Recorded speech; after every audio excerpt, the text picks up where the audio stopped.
Dan, that eighth inning, leadoff home run, 2 walks, hit by pitch. You talked all along about just getting on base and then setting yourselves up. Do you feel like that eighth inning was just the perfect encapsulation of what you keep talking about with this offense? It's no big deal.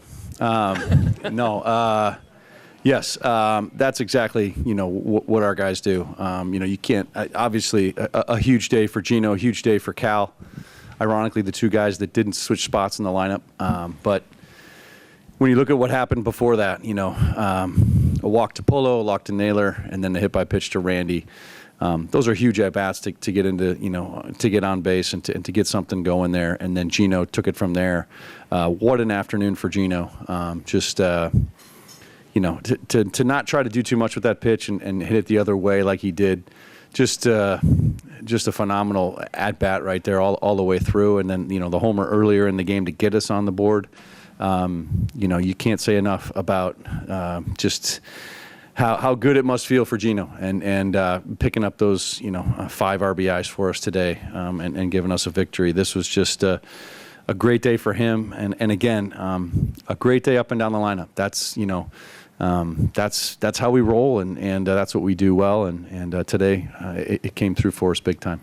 Third row straight ahead, Mike. Dan, right here.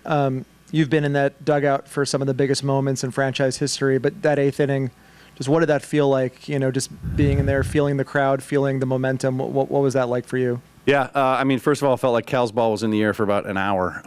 But to see that one go over and tie the score, and then after Gino's grand slam, I'm not sure I've heard that building any louder than that. Again, just can't say enough about the fans here in Seattle. Just how much they support us, how they come out, how they turn out, how they, give us the energy we need. Another phenomenal day from the people here in Seattle. And, it makes you emotional just thinking about that and just how loud it was at that moment. And, talking to a lot of people who have been around here since the 2001 days, and they don't remember a time that it was this loud before. So just an incredible moment, I think, at T-Mobile, and you can't say enough about the support we've received from these fans this year. Staying on your far left by the monitor, Jared. How can you articulate what your 2 big trade deadline acquisitions have meant to this team, especially what's happened over the last couple of weeks here? Yeah, again, we've, you look at our club and just how much deeper it got with Josh and Gino and just the number of big hits that they've come up with for us along the way, along the stretch. Nails has been, so good defensively at first, but also just picking up huge knocks all over the place, for us down the stretch. And then Gino, big home runs, and then certainly today, just an absolutely huge day for us. Can't thank the front office enough. You can't thank the job that Jerry Justin and Andy McKay have done to put this team together. And we still have work to do. We still have a lot of work to do here to get through and to get to the next step. But just a huge day all around, and a good way to get on that plane. Third row on your right, Ryan. Dan, when Gino struggles, it can often look really ugly. But have you ever seen a player that doesn't seem to show his struggles pregame, postgame? People are around it, but can you articulate to people what it's really like to be around him because it doesn't seem like it's any different than when he's rolling? Yeah, I think, as good a player as Gino is, he's an even better person. And I think that's what shines through with Gino. You can't tell if he's in a slump. You can't tell what he's going through because he's always picking everybody else up. And he's just a selfless player. And, that's why everybody roots in that clubhouse roots for Gino so hard, because he just doesn't think about himself at all. And, again, just being able to give Gino a hug after the game and knowing how good it feels for him to do what he did today. He's just an incredible person, an incredible leader. an incredible ball player, and today just a huge day for him. Right next to Ryan, John. I have two questions, one defense, one pitching. On the defensive side, Naylor makes that amazing play on the Jimenez liner. I wonder, on that one, is that his positioning? Is that some guidance from infield coaches? I wonder, a play like that, that's massive early in the ballgame. Yeah, no doubt. It's a combination of both. I think, Nails has the ability. He's quick, and he's able to play off the bag pretty well, and had it positioned very, very well. But I know Manny, Acta, and our analytics team do a great job of positioning guys too. So, combination of both there for sure. And I told him, afterwards that if he's going to have a quick release like that, we might start putting him behind the plate. So, because I thought he got rid of the ball pretty quickly after the line drive. Great play. And then with Wu, how close was that to being exactly the circumstance in which you wanted to get him into the game and just the overall pitch count and circumstances? Yeah, I think it worked out well. For him to be able to get in there, to get his feet wet again, and to see what it was like coming out of the bullpen. And be able to get 2 innings in, I thought it was a great way to sort of bridge our bullpen at that point. Having had to go to the bullpen a little bit early again today, so giving us a little bit of a bridge, and it worked out well, and it kept the game close. That's what we're trying to do, is keep the game close and allow our offense to do some damage late. I'll go to Ken. Dan, it seems like forever ago now, but I was just wondering your thinking on lifting Bryce when you did. Pardon me, one more time? Lifting Bryce when you did. Oh, yeah. Again, I thought Bryce was throwing the ball well, and again, we had the ability with our bullpen again today. We were not as rested as yesterday, but we had a good handle on what guys were able to do today, and again, it was a situation where we wanted to keep it as close as possible at that point, and so going to Brash felt like the natural lift right there with the leadoff guy on, and again, we've had that luxury here in this series to be able to go early to the pen, and we'll just we keep reading it, we keep taking it day by day, and situation by situation. I'll finish up with Daniel here. Dan, back to Cal real quick. The double play that he ignited on the ball that stabs in the ground. I mean, you're a former catcher. Just what kind of wherewithal and awareness does it take to execute that play the way he did? Yeah, it was just a heads-up play. The ball, I don't think anybody could have placed it any better than where it ended up. And then for him to be able to pounce on that, the touch home plate and then get the easy double play at first. In that moment, huge moment, bases are loaded there with the one out, and to be able to pick up that double play was huge. And again, he's all over it, and that's what he's done all season long. Both sides of the ball, we saw him make that play today. A lot of nice blocks today, and then to be able to deliver offensively like he did, it's just again. In my mind, an easy MVP choice, and today was, just another perfect example of that. All right, guys, this is my 2 beautiful daughters, Nicole and Melanie. All right. Well, congratulations to all of you. And I will go to questions. We'll start with Taryn right up front. Gino, we talked about it when they brought you back here, but looking in the hallway in the clubhouse, good vibes only is still a sign here. Just the impact you had your first stint. Just what are the emotions after that grand slam and that home run earlier, and bringing this team to a place where it's never been one win away from the World Series? I mean, it's a lot, be able to do or have days like this, and for me, it's very special. The emotion is there, always high. The crowd keep us, on the field, keep on the fight. They want, or they expect something good for us. And be able. I've been waiting for games like this my whole career, and today I had it. Today I had it in front of our crowd, in front of my family, my 2 daughters, my wife, and the moment is very special right now. And my emotion right now is very high. I feel so grateful. God give me the ability to do something good for this city, and the bar is always gonna be high. Even when you're struggling, you gotta keep it your good vibes, because it's a gift. And today, our vibe was so high. We know what is in front of us, and we want to take it. We're not gonna quit. We've been playing really good baseball. Today was special. We did a really good little things, help a team wins, and and like I say, it was very special to be part of this organization. Third row on your right, Ryan. You said we talked post game, right? I told you, yes, sir. Okay. When you're struggling in the postseason, though, how hard is it to maintain good vibes? Like today, you were out dancing and talking to teammates, but is it any more difficult to maintain the good vibes because everything is so magnified? It's very hard. Obviously, you want to do something. You want to be part of this,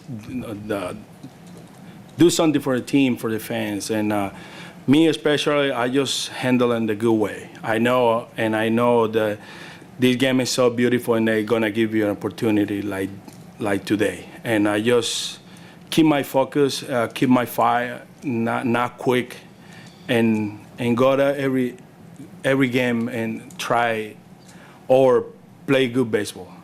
I know that on my abilities, I can help my team not only hit homers, but defense, have a good at bats, grind in the game, and stay focused. I know, and this game is beautiful, and it's hard at the same time. You just got to keep going. You just got to work hard, never quit, never doubt in yourself, and not put too much pressure. Because when you try too hard is when you not gonna have a good results. And me especially, I'm the guy who just believe in what can do, and I put everything on the field, and not expect to have a good results every time. But knowing that this moment gonna come to my way. And today, like I say, today was very special. Not only because I hit the Grand Slam, but I give it the opportunity, my daughters and my wife watching and came here. They came here last night and just for watch this type of game. And I've been waiting for this. And I just feel so grateful right now and feel so good because we got in Toronto with the opportunity in front of us to go to a World Series. I'm going to Daniel right here. Gino, we're seeing such raw emotion from you. Is this the most emotional you've ever been on a baseball field? To be honest, I want to say yes. It's a lot of good. I have a good amounts, beautiful moments in my career, but today is something else. Hit that Grand Slam and help my team win games in the postseason, big game here in front of our fans. They've been waiting for a long time, and so did myself too. I've been waiting for these moments my whole career. God is good, and I gotta glorify Him because He gave me the opportunity to put everything on the field and doing it for Him, and doing it for me, for my family, and for our city. Seattle really deserves this. We'll go to Alejandro over here. Eugenio, buenas noches. Felicidades por esta jornada tan especial para ti y para el equipo de los Marineros. Bueno, vamos por partes. Primero ese jonrón en el primer turno contra Gaussman que le dio el ánimo al equipo, ¿no? Poner al equipo arriba. Había sucedido en los 3 juegos que daban el jonrón primero y se les escapaba el juego a lo largo del encuentro. Cuéntanos un poco primero de ese momento. Mira, sí, obviamente fue algo, como tú dices, inyectar la chispa al equipo. Obviamente veníamos de 2 derrotas aquí en casa. Obviamente los ánimos se caldean un poco o se bajan, pero siempre he sido el tipo de persona que mantengo ese ánimo. Yo sé que en cualquier momento las cosas van a volver a nuestro favor y bueno, gracias a Dios en ese primer turno uno de los mejores pitchers obviamente de todas las grandes ligas, o uno de los mejores pitchers de Toronto, poder haberle conectado ese jonrón e inyectar esa energía al equipo, decirles a ellos, oye, aquí estamos, no nos vamos a rendir, es lo más especial, ¿no? Y ahora ese octavo inning, el jonrón de Cal Raleigh que le dio el ánimo al equipo y lo que se vivió en ese momento. Mira, ese momento fue obviamente uno de el más especial de mi carrera. Hasta ahora he esperado mucho tiempo por momentos así. Son momentos que uno sueña de niño, momentos que tú quieres llegar y ser la persona que conecte ese gran slam.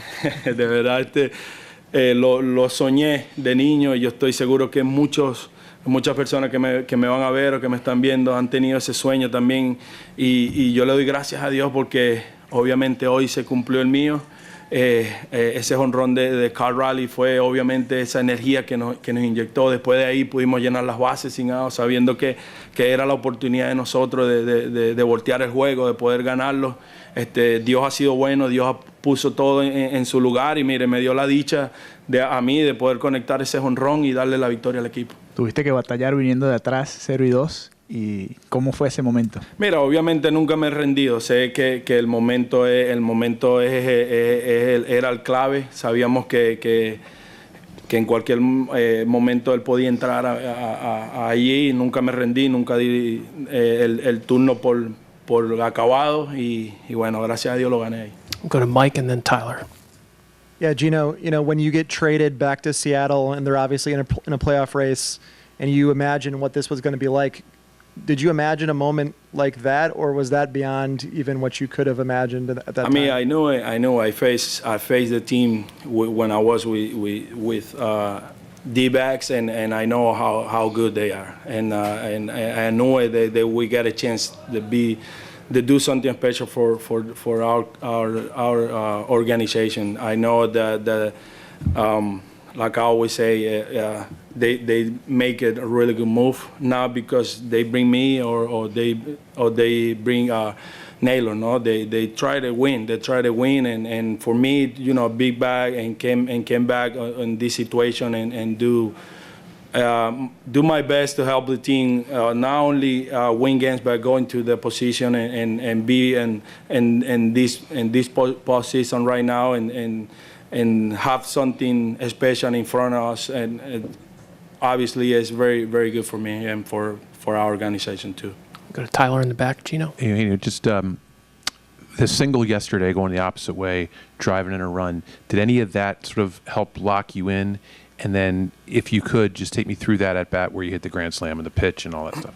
I mean, obviously I've been grinding all postseason. I know those big hits like that, it give you a confidence and tell you that you close. And that hit right there, I'm not try too much. Like I always say, I just try to put a ball in play. I got inside out really well, and I put a ball in, and use the whole field is my key right now. I just try to not just pull hard or put it on the air. Use the whole field and lock in. You'll be ready for something on the harder play. Be ready for something on my strike zone, and not let the fastball beat me. That was my mentality today. Be ready for something there and be ready for the fastball. And the third row on your left.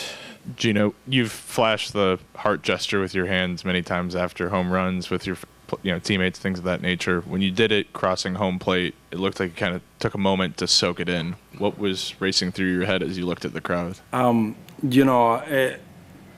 just pray in that moment, and I ran the bases, pray and tell God, thank you for this moment. And when I crossed the home plate, I just pointed at my wife because I knew it. She was praying too, because we've been waiting for this moment, and now we got it in our hands. And I just want to tell God, thank you for everything that He gave me, because I am here because He let me be here. He want me to be here, and I hit that homer, and I helped my team win because him. I just swing the ball and let the result coming from him. We'll finish up in that same spot. I have a question for Nicola and Melanie, if you would mind. Could you tell us what the best thing about your papi is? Doing the home run. Duro. Doing the home run. Doing the home run, all right. Doing a home run and be the best. Cal, on offense and defense, just in that eighth inning, what were you looking for on that home run, and just what was kind of going through your mind in that double play to Naylor earlier in the game? Yeah, I mean, to be honest, we dodged a lot of bullets today. Getting that double play and then the weird one there at home when Ernie hit it. So, it's what you got to do, though. You got to find a way to get through those tough innings, and we were able to make some plays there, which was huge. Middle of the third row. Cal, what was your vantage point there for Gino's grand slam, and what were your immediate thoughts? Yeah, I was. I was just trying to find a place to watch. The whole, obviously dugout was on their feet. So, I was just. He looked good in the at-bat. He looked good. Fouled some pitches off, and I was just saying, I just want him just move it forward. Just get the ball to the outfield. And he's so good with runners in scoring position. He always has been. He's always he's a professional hitter, and he's smart. He's smart, and like I said, he didn't just get it to the outfield, he got it over, so it was huge and great at bat from him. Third row on your right, Ryan. Cal, you watched Gino, and can you describe the consistency of his personality? You played with him 2 different times now.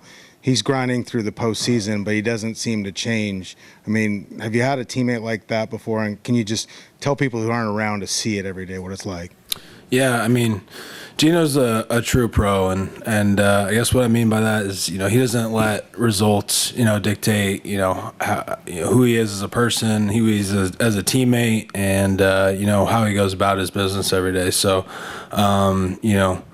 obviously hit a little rough patch there a couple week or two ago, but it never fazed him. He stayed with his approach and he trusted himself and he like I said, he's awesome. He's consistent as could be.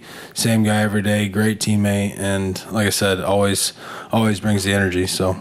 Second row, you're right, Daniel. Cal, off the bat with yours, did you know it was gone? And kind of following up on that.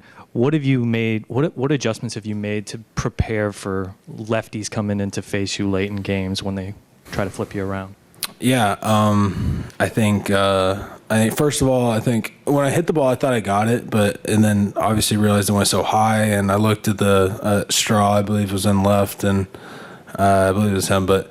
He was kind of at the fence, kind of waiting up, and I was like, I wasn't sure, and then obviously got enough. So, roof open, maybe a different result, I don't know, but glad I got enough of that one. So, and then as far as dealing with that, I think before a lot of times I'd get out there and just start swinging and try to hit something hard, and I was patient, waited for my pitch there, and understand that let the game come to me. Trying to make solid contact. Don't need a home run. Don't need to try to hit a ball 500 feet. Just do something good, and adrenaline will usually take over in those moments. Third row on your left, Mike. Cal, you just mentioned adrenaline. You've been a part of some massive adrenaline moments here in terms of, ending the drought and the 15-inning game and all those things. Just that 8th inning, what did that feel like from your vantage point? Have you been a part of a baseball moment like that? Just how do you kind of describe the adrenaline spike in that? Yeah, that was incredible. I mean, honestly, we the fans in the stadium they were waiting 26 innings for something like that. Obviously didn't deliver the first 2 games, but when those moments happened, they just exploded, and they've been waiting for that. So that was a huge moment, and that was probably one of the loudest moments I've ever heard here. So it was when Gino cleared that wall. It was really, really awesome. Just so fun to be part of. I row behind Cal. Tyler. Cal, as you said, the last couple of games got away from you early. What in this game made you think, like, this is more Mariner baseball, this is the kind of game that we play here and that we win? Yeah, I think we grinded through those innings, like I said, in those middle innings, obviously, and we were able to, leave the scoring at a minimum, not let them put up crooked numbers, and, like I said, kind of getting the win or taking the little small victories with them just putting up 1 run each inning. So obviously we didn't want that, but they're a tough lineup. They're really good. They swing the bat extremely well. They swing at good pitches, so they're tough. And like I said, just being able to minimize that damage and just stay in the fight in those innings and not give up that big hit was the difference maker. End of the third row on your left. Cal, with the way it ended like that, how meteoric it was, what's the challenge now, practically speaking, to get to Toronto and play in less than 2 days? Or what is it about your team that you think you can handle this quick turnaround? Yeah, I mean, it's that time of year. We're excited. If you can't get up for these games, then you probably shouldn't be here. So our guys are up for the challenge, and we have a tough road ahead of us. We know they're a good ball club. We just have to go in there, play our kind of game, be aggressive, do what we do, and try to stay in the moment, not for the moment. So just really enjoy it and go out there and try to take care of business. First row on your left, Cal. Yeah, Cal, kind of adding on that, you lose your first 2 games here. Talk about the patience and the belief you all had to get here to win this game. Yeah, I mean, those first 2 games were not great. So those were tough ones. Couldn't get things going on either side of the ball there. And today it was just a resilient effort. It was just relying on each other. It was staying in the fight, not giving up. I think like I said, getting those double plays were huge, and keeping the crooked number off the board. So just a great effort, and not giving in. But things went wrong the first 2 games, and then today, something bad happened. We stay in it. We don't give up. We don't stop fighting. So, third row on your left, Cal. Cal, you wear 29 as a tribute to a family member. It's an important number in the Raleigh family. What does it mean to have 29 be such an important number in Seattle as well? Yeah, I mean, I wear it for my uncle who passed away, and he means a lot to my family, and I'm glad to do it. And like I said, he was a big impact on my dad and the rest of his family as well. So it's like I said, it's kind of a cool thing that was very kind of a coincidence how it happened, but I'm very glad it did that way. The 2 last ones, John on your right. Hey, Cal, in retrospect, probably one of the biggest outs of the game was Vlad in the 5th there with Brash on the mound. How did you approach that really important plate appearance? Yeah, I mean, he's unbelievable. He's one of the best hitters in the game, and he's as hot as anybody right now. I mean, to be honest, you just got to execute, and even if you do execute, sometimes he can still get you. So, he's a great hitter, and Brash, got to tip the cap to him. He made some really good pitches to him. Was able to tie him up a little bit there with that sinker on that last pitch, but. Like I said, he's a very smart hitter too. I think a lot of people don't give him credit for that, but obviously he's amazing with his talent, but very smart as well. And then with Wu, your thoughts on just kind of how his stuff looked out of the bullpen tonight? Yeah, I thought he looked great. Again, you got to give them credit. They hit his fastball, which is his best pitch, but those were 2 big innings. Tip the hat to Kirk and Ernie as well. Hit some pitches. The one to Ernie kind of leaked a little bit, but the Kirk one was a good pitch, and I thought he looked good. He looked sharp. I was actually kind of surprised at how sharp he was for not pitching so long. So it was like I said, I thought he executed pretty well today. We'll finish up in the front row. On the topic of execution, Bryce, just how he's pitched the last couple games. He started you guys off with a win. He ended your homestand here with a win. It seems like that these past 2 starts, he's really expanded his arsenal more than he was able to in the regular season. Just what have you noticed from your vantage point, just how he's been able to execute these past 2 starts for him? Yeah, I think, he's doing a great job of using all the pitches, and I think with this lineup and any team you're facing this time of year, you have to mix. You can't rely on 1 pitch or maybe even 2. I mean, obviously there's the outliers who have those really 2-1-2 combos, but he's doing a great job of mixing, moving, and like I said, you got to try to stay a step ahead of these guys, and he's done a really good job of that.